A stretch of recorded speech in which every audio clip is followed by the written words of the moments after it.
उनके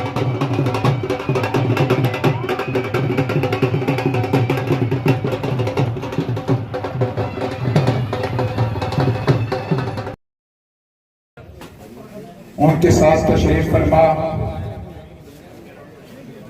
डिवीजन मीरपुर के सदर खवातीन विंग की सदर मोहतरमा इफरा शहजादी साहिबा, सदर पीपल पार्टी तहसील गुजरात नंबरदार फरशद साहब, मुला शेर शाह, अमीर काबिल मोहम्मद सादक साहब मुला शेर शाह, अलकार तबस्सुम साहब मुला शेर शाह, लाला जुल्फकार साहब, हाजी ताज साहब बगलचक, मोहतरम मेरे भाई चौधरी हसीब साहब हाल यूके, सजाद साहब हाल यूके, हाजी सादक साहब हाल यूके और दीगर इनके तमाम पार्टी कारकुनान जो यहाँ की तकरीर है मैं करूँगा, मैं कहूँगा कि जोरदार नारे भी लगाएंगे। मैं दावत हुताब देता हूँ साबिक सेक्रेटरी कानून आजाद कश्मीर मोहम्मद आदिलीफ तबस्सुम साहब, जोरदार नारों की गूंज में बकौल शायर कभी हम भी तुम भी थे आशना, तुम्हें याद हो के ना हो, मुझे जर्रा जर्रा याद है, तुम्हें याद हो के ना हो। हजरत अली करमुल्लाह वाजो के कौल के मुताबिक कि जो रिश्ते दिल में होते हैं वो तोड़ने से भी नहीं तोड़े जाते, और जो दिमाग के अंदर होते हैं वो। इन्होंने सैफ अल मलूक का एक शेर अजबर किया हुआ है मुझे कन्वे करने के लिए। जब हम इकट्ठे बैठते हैं तो कहते हैं कि मियां साहब सैफ अल मलूक में फरमाते हैं कि चंगी मंदी सजना कोलू सहवारी हो जाती, यार यारों से गिला नहीं करते, असल प्रीत गिना दी। तो मैं वापसी पे इनको ये बताता हूँ कि मियां साहब ने सैफ मलूक में लिखा है कि अंग यारी का पालन औखा, जो कतन विच तंग कच्ची, एक खिंचे दूजा छड़दा जावे तो रहे। इस्लामाबाद जब किसी मरी में बैठा हुआ एसी में हवा खा रहा, उसको क्या पता है कि रैपर में बिजली नहीं है। आज अगर लोग अपना जमीन फरोख्त करके ट्रांसफार्मर ले रहे हैं तो उसकी यही वजह है कि पिछली हुकूमतों ने इस पर तवज्जो नहीं दी कि कोई जगह है जहाँ ट्रांसफार्मर नहीं लगा हुआ। आज वो लोग मुश्किल से है कि इसलिए ट्रांसफार्मर लेके अपने जमीन का सौदा कर रहे हैं। तो उस वक्त ये था कि एक ऐसे आदमी को सामने लाना चाहिए, एक अच्छी शख्सियत के पीछे हमें चलना चाहिए जो हमारे दुख दर्द समझता है, जो हम में से है, जिसने जोड़ों का पानी पिया है, जिसने सर पे गड्ढे उठाए हैं, जिसने चक्की भी घिसवाई है, जिसने जो है ना हर काम किया है घर का, ये आदमी हमारे दुख दर्द को बेहतर समझेगा। फिर उसके बाद एक बात थी विजन की। पिछले दिनों मैंने एक जगह बात की, वो जानबूझ के मैं थोड़ा सस्पेंस क्रिएट करके बात करना चाहता था। तो बात ये थी कि जब लफ्ज सियासतदान इस्तेमाल किया जाता है तो अफसर शायद के लिए लफ्ज सियासतदान बहुत छोटा सा लफ्ज है। अफसर शायद अल्लाह के फजल करम से बड़े पाए के लीडर हैं, और अफसर शायद को मेरा ये दिल से बात कर रहा हूँ कि अगर इनके लिए कभी सियासतदान का लफ्ज इस्तेमाल करना पड़ भी जाए तो फिर इनको पाकिस्तान के जो सियासतदान थे, कायदे आज़म मोहम्मद अली जिन्ना और अल्लामा इकबाल के बाद जो लोग थे, जिनमें जुल्फ़िकार अली भुट्टो साहब का शुमार होता है, जिनमें मिराज खालिद का शुमार होता है, जिनमें नवाबजादा नसरुल्लाह खान का शुमार होता है, जिनमें मलिक कासिम का शुमार होता है, अमान अफसर शाह साहब का विजन उन लोगों के मुकाबले में है। ये छोटे से के मुकाबले में नहीं है, या छोटे अफसर शायद के लिए लफ्ज लीडर ही इस्तेमाल करूंगा। मैं जब तक जिंदा हूँ लीडर हूँ। उसकी वजह कि सियासतदान हमेशा अपने इलेक्शन की बात करता है, इसको लड़ो, इसको थाने बचाओ, इसको ये करो, लेकिन लीडर जो है वो नस्ल की बात करता है, अगली नस्ल के लिए काम करता है। जब ये इक़्तिदार में आए लोग कहते हैं अफसर शाहिद साहब ने काम नहीं किए। आज मैं दिलवाता हूं कि अफसर शाहिद साहब ने काम नहीं किए। सबसे पहले मैं रैपर से शुरू करता हूं। डडियाल से बंसाई तक जो रोड आई इनके दौर में किसने दी? अफसर शाहिद साहब ने दी। अफसर शाहिद साहब का दौर खत्म हो गया। उसके बाद क्या बात है कि 5 साल तक वो रोड आगे नहीं जा सकी। वो 5 साल पहले जानी चाहिए थी ना, वो नहीं गई। हुकूमतों का तसलसल होती है, ये कभी भी नहीं कहा जा सकता कि फलां ने काम नहीं किया। आज भी आजाद कश्मीर के अंदर गवर्नमेंट आजाद कश्मीर हयात खान के जमाने के बनाए हुए मंसूबों पर अमल कर रहा है। आज भी आजाद कश्मीर की गवर्नमेंट पीपुल्स पार्टी के दौर के बनाए हुए मंसूबों का उसने अमल पर किया है। ये बात कभी नहीं हो सकती कि एक हुकूमत खत्म होगी। मैं लॉ सेक्रेटरी था, आज भी लॉ डिपार्टमेंट में एक रिपोर्ट मौजूद है, 910 सफात की रिपोर्ट मौजूद है, जिसमें मैंने 1 साल काम किया। 3 अक्टूबर 1917 को मैं रिटायर हो गया। 6 अक्टूबर 1917 को जिस सेक्रेटरी ने वो रिपोर्ट गवर्नमेंट को पेश की, क्या उसका क्रेडिट इदरीस तबस्सुम को नहीं जाता? आज भी लॉ डिपार्टमेंट में बैठे हुए लोग ये कहते हैं कि इस पर काम इदरीस तबस्सुम ने किया था। ये बात नहीं हो सकती कि एक आदमी की हुकूमत खत्म होगी, अगली हुकूमत ने मंसूबा किया, तख्तियां उतार दी, कोई और बात की, तो ये कहा जी क्यों उन्होंने तो काम नहीं किया। फिर आ जाए मिडिल स्कूल मल्ला सुल्तानिया जो है, ये आज सुनने में आज आपकी वजह से मुझे ये बात नहीं करनी चाहिए थी। मुझे दुख है जो लोग कहते हैं कि अफसर शाह साहब ने काम नहीं किए। अफसोस ये है कि सर्द रातों की चांदनी और गरीब की जवानी को कोई नहीं देखता। ये स्कूल 1.5 करोड़ रुपया अफसर शाह साहब और इस नाचीज इदरीस तबस्सुम की बनवाने में लगता है। मैं इस बड़े मजमे में आपको ये इख्तियार देता हूं कि कोई इनके अलावा कोई सियासतदान, कोई नुमाइंदा ले आए और अगर वो इतना बता दे कि ये 1.5 करोड़ रुपया कहां से आया है, खुदा की कसम मेरी जगह कोई और होता तो बुरा लफ्ज इस्तेमाल करता, लेकिन मैं कहूंगा कि आप मेरे गले में कांटों का हार डालें और उनके गले में फूलों के हार डाल के पूरे बाजार में फेरें। लेकिन अगर वो साबित ना कर सके तो फिर आपका यह हक बनता है कि फूल मेरे गले में हूं, फूल अफसर शाह साहब के गले में हूं और उनके गले में कांटे हों। आप समझ रहे होंगे कि अगर मेरी जगह कोई और होता तो वो किस चीज का हार कहता, लेकिन मैं वो जुबान इस्तेमाल नहीं करना चाहता। ये 1.5 करोड़ रुपया हमारे थरपाल के आजी नजीब साहब, हमारे अब्दुल मजीद साहब पीपुल्स पार्टी के सदर है स्कॉटलैंड के, इस वक्त भी हमारे साथ शाना बशाना काम कर रहे हैं। उनके बड़े भाई मेरे पास गए, उनके हाथ में एक नक्शा था, फरमाने लगे कि इदरीस मैंने आपको जिंदगी में कोई काम नहीं कहा। मैं परेशान हो गया, अल्लाह ना करे कोई ऐसा हुक्म हो, हमारे उस्ताद भी हमें पढ़ाते रहे। मैंने आखिर में कहा पापा हुक्म करे, कहने लगे ये स्कूल की बिल्डिंग बनवानी है। मैंने नक्शा उठाया, इनसे बात की, इन्होंने तलकीन को किया, पहले स्कीम बनवाई। उसके बाद मेरे बहुत प्यारे दोस्त जिनका मैं शुक्रिया अदा करता हूँ, आज रिटायर है, मैं उनके पास गया, मैंने उन्हें कहा मेरा जाती स्कूल है। उन्होंने कहा जी 1.5 करोड़ रुपया आपको मिल जाएगा जॉइंट स्कूल पे। हमने फेसबुक पे नहीं चढ़ा, हमने कोई अपनी एडवर्टाइजमेंट नहीं की कि हमने ये किया। यहाँ लोगों ने कहा जी फलां ने कर दिया, फलां ने कर दिया। मेरे पास स्कॉटलैंड से एक बच्चा आया, मेरे दफ्तर मुजफ्फराबाद बैठा हुआ था, कहने लगा मामू वो स्कूल किसने बनाया था? मैंने कोई जवाब नहीं दिया। मैंने फोन मिला के उस बंदे की तरफ मिला कर, अब आसिफ साहब इसको जरा बता दे बच्चे को ये स्कूल किसने बनवाया? उसने कहा जी ये आपके नुमाइंदे हैं मोहम्मद अफसर शाह साहब, और इसमें मैंने 1.5 करोड़ रुपया इदरीस तबस्सुम साहब को दिया था। तो ये है अफसर शाह साहब का कारनामा, ये है एक लीडर का कारनामा। 1.5 करोड़ का स्कूल अगर बन सकता है तो 10,000 20,000 की गली भी बन सकती थी, लेकिन अफसर शाह साहब की नजर यहाँ पर नहीं रुकी। उन्होंने कहा कि वहाँ बच्चियां पढ़ेंगी, वही बच्चियां आगे आएंगी। आज हमारी बच्ची हमारे साथ छाना छाना बैठकर कंपेयर कर रही है, तो ये उस निजाम का हिस्सा है जिसमें ख्वातीन को कॉलेज स्कूल अपग्रेडेशन हुई और बच्चियों को पढ़ाने की तरकीब दी गई। कहते हैं कि काम नहीं किया। आप यूनियन काउंसिल कठाड़, यूनियन काउंसिल होना, बाकी इधर उधर जाके देख रहे कि अफसर शाह साहब ने क्या काम किया। रोड का भी जाल बिछाया और उसके साथ तालीमी पैकेज जो दिया। आज भी मौजूदा हुकूमत जो खत्म होने को जा रही है 25 तारीख को, वो मोहम्मद अफसर शाह साहब के बनाए हुए मंसूबों पर काम करती रही। फिर उससे बड़ा कारनामा क्या है कि जो अफसर शाह साहब के बनाए हुए मंसूबे जब उनको रोक दिया गया तो मोहम्मद अफसर शाह साहब ने एक वकील के जरिए केस करके लाखों रुपए का खर्च करके स्टे कराया और अपने हक में फैसला करवा के तो कोर्ट ऑर्डर से वो बनी।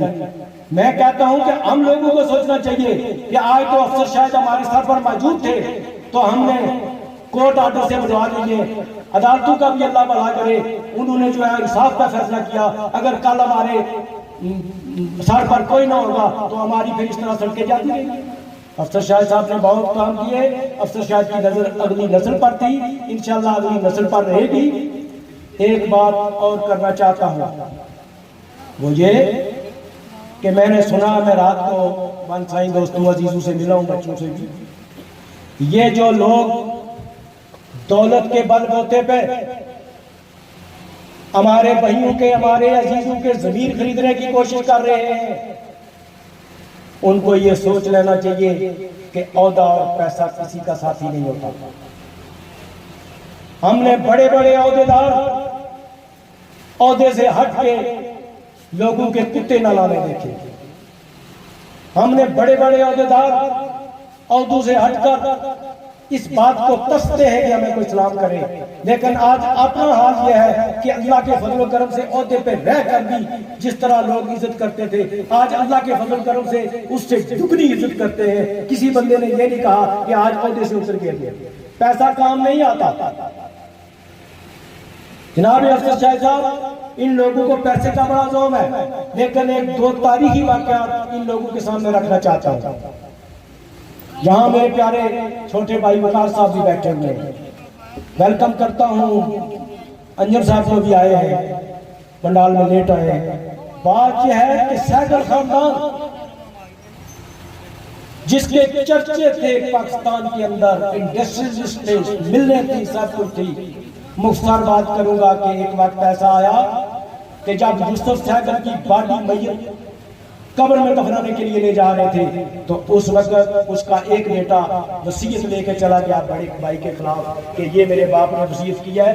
वहाँ झगड़ा हो गया, उसने कहा जब तक वसीयत में अमल नहीं करोगे बाप को दफन नहीं करने दूंगा, और आखिर उसको ये करना पड़ा। ये इंजाम होता पैसे वाले। एक और आदमी था पाकिस्तान में बड़ा मुतमवन, जिसका नाम था आगा गुल, इंडस्ट्रियलिस्ट था, फिल्में बनाई, बड़ा कुछ किया। लेकिन एक वक्त आया कि अपने मकान में सोया हुआ था, बेटा गया वकील को साथ लेकर, उसने कहा मकान मेरे नाम करो और मेरे मकान से निकलो। उसने इत्तेफाक था कि अदाकार मोहम्मद अली वहां बैठे हुए थे, उन्होंने कहा इसको छोड़ दो, जब ये मर जाएगा मकान तुम्हारा है। उसने कहा नहीं, ने कहा मेरी बेटी के जेवर ले लो 1.5 करोड़ रुपए के और गिरवी रख लो, जब ये मर जाएगा मुझे जेवर वापस कर देना।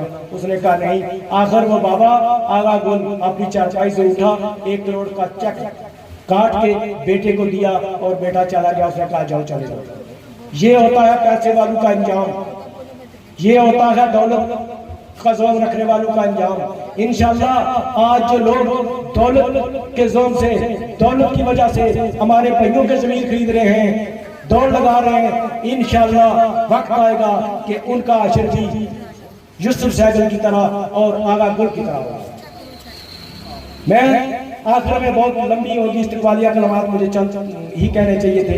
मैं आखिर में आप सब भाइयों से रिक्वेस्ट करता हूं कि अगर आपके वोट का कोई इकदार से याद नहीं है, हमारे दुख दर्द बढ़ने वाली कोई शख्सियत है, हमारे दुखों को समझने वाली कोई शख्सियत है, हमारे साथ चलने वाली कोई शख्सियत है, वो अफसर शाह साहब है। जो कहते हैं अफसर शाह साहब ने काम नहीं किए, अफसर शाह साहब ने नस्ल के लिए सोचा। सबसे पहले आने पर आपका रिकॉर्ड, रेवेन्यू रिकॉर्ड कंप्यूटराइज करवाया। सोच ये थी कि मेरे लोगों को सहूलत मिलेगी। इंग्लैंड में बैठा हुआ बच्चा, अमेरिका में बैठा हुआ बच्चा हमारा खुद निकाल लेगा, लेकिन आने वाली गवर्नमेंट ने उसको पाया तकमील तक बचाने की बजाय वहां ही रोक दिया, और उसका रिजल्ट ये हुआ कि 2 डॉक्टर बैठ गए, एक कंप्यूटर वाला बैठ गया, दूसरा नीचे वाला बैठ गया। तो ये इनका कसूर नहीं है, इन्होंने एक लाइन ऑफ एक्शन दी थी। आने वाली हुकूमतों का मैं पहले ही बात कर चुका हूँ कि हुकूमतों का तसलसल होती है, और उन्होंने किसी ने तवज्जो नहीं दी। थाना कचहरी कल्चर को खत्म किया। आज मैं देखता हूँ कि हमारे बच्चे, जिस घर में 5 बच्चे, 5 दावे से कहते हैं कि हमारे थानेदार साहब के साथ तलकात है, हम जा सकते हैं। एक जमाना था उनके पास जो बंदा जाता है तो वो कहते हैं कि आपने भाई साहब को तकलीफ क्यों दी है। उनके 2 भतीजे समलोठा में रिहाइश पजीर है डैम बनने के बाद।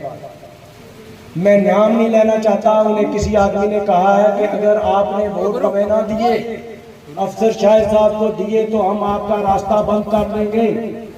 मैं इस स्टेज से ऐलान करता हूं कि अगर आपने मेरे उन 2 भतीजों का रास्ता इसलिए बंद किया कि अफसर शाह के सपोर्टर हैं, खुदा की कसम रहकर वोट बंद कर देंगे। अगर वो आदमी या उस अगर वो आदमी या उस आदमी के खानदान का कोई आदमी रैपर रोड से या साईं बन वाली रोड से गुजरा तो मुझे कहना कि तुम्हारा ऐसी बात नहीं है, हम कमजोर लोग नहीं है। बात यह है कि मैं जिस ओहदे पर रहा हूँ उस ओहदे के कुछ तकाजे थे कि बहुत से लोग बात कर भी जाते थे, बोलते नहीं थे।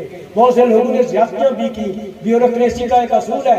मैं जिस भी चीफ सेक्रेटरी के साथ रहा तो उन्होंने यही सबक दिया कि जो भी कोई कहे उसके आगे बोलने की जरूरत नहीं है, अखबार में बयान दे अखबार पढ़ने की जरूरत नहीं है, उसकी वजाहत करने की जरूरत नहीं है, वजाहत करने वाला कमजोर होता है। जनाब अफसर शाह साहब, आज ये अल्फाज मजबूरन अदा करने पड़े कि वो बच्चे मेरे डर के मारे आ नहीं रहे थे। मैंने कहा क्यों बैठे हुए यहाँ वो बच्चे, तो उन्होंने कहा ये बात है। मैं फिर इस बात को दोहराता हूँ कि मेरे भाई अफसर शाह साहब के किसी वोटर को, मेरे किसी अजीज को अगर किसी ने इस मसले रास्ता बंद किया कि वो अफसर शाह का वोटर है, अफसर शाह का सपोर्टर है, रैपर रोड से बड़ सही रोड से नहीं गुजरेगा।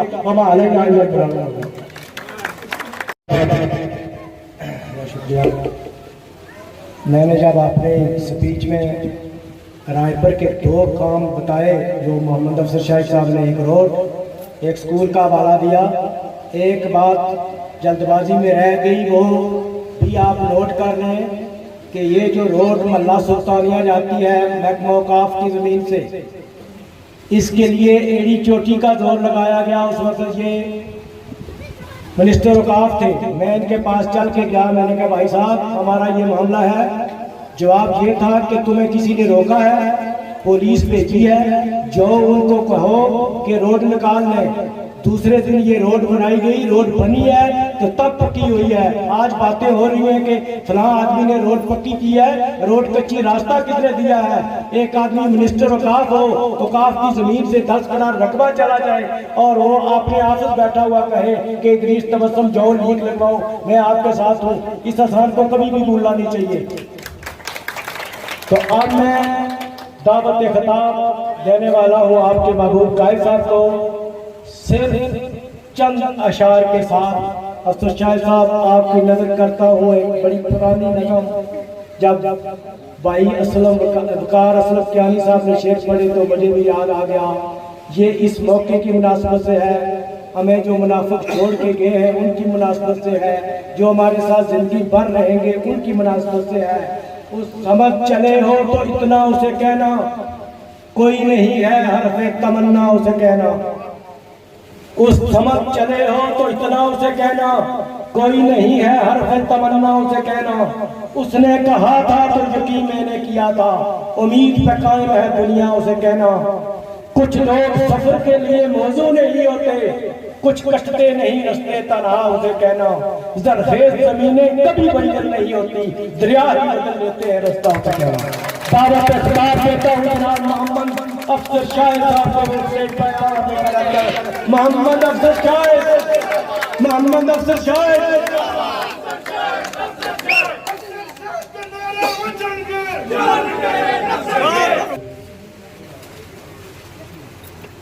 मैं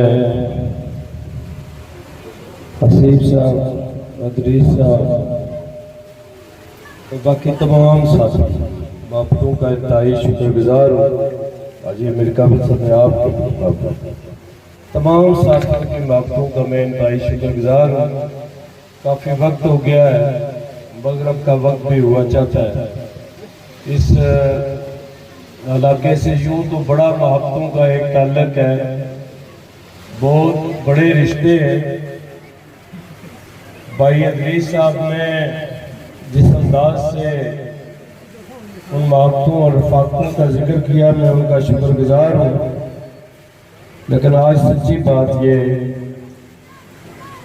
कि चौधरी वजीर साहब बहुत याद आ रहे हैं, चाचा फाजिल बहुत याद आ रहे हैं, हाजी नियाज साहब बहुत याद आ रहे हैं और बहुत से मोहब्बत करने वाले लोग आज भाई यूनुस भी हमने मौजूद नहीं है, वो तमाम लोग याद आ रहे हैं। जिंदगी बहुत मुख्तसर है, इस मुख्तसर जिंदगी में हमसे जो कुछ हो सकता है वही करना है और कामयाब वही है जिसकी शहादत इस दुनिया में भी लोग दें और जब उसका खात्मा हो तो उसके बाद भी उसकी शहादत दी जाए कि हाँ कोई शख्स था जिसने यहाँ आकर इंसानों के लिए कुछ किया। आपने मुझे असेंबली में भेजा तो मैंने कोशिश की कि मैं लोगों की खिदमत कर सकूं। मैं उस पूरी तफसील में नहीं जाऊंगा, लेकिन मैंने पूरी ध्यानदारी से कोशिश की कि मैं लोगों की खिदमत कर सकूं। आज भी मैं ख्वाब देख रहा हूं कि जो हमारी अगली आने वाली नस्ल है उसके लिए मैं कुछ कर सकूं। अल्लाह ने मुझे मौका दिया तो मैं अपनी आने वाली नस्ल के लिए वो कुछ करना चाहता हूं जो ये तारीख में रकम हो जाएगा कि डुडियाल के लोग आजाद कश्मीर में भी और आजाद कश्मीर के बाहर भी दुनिया की और इंसानों की क़यादत व सियासत करेंगे। ये मेरा एक ख्वाब है जिस ख्वाब को लेकर मैं चला हूं। यहाँ पर लोग कहते हैं ना जी ना गल्ला होनी तो कोई नहीं होना।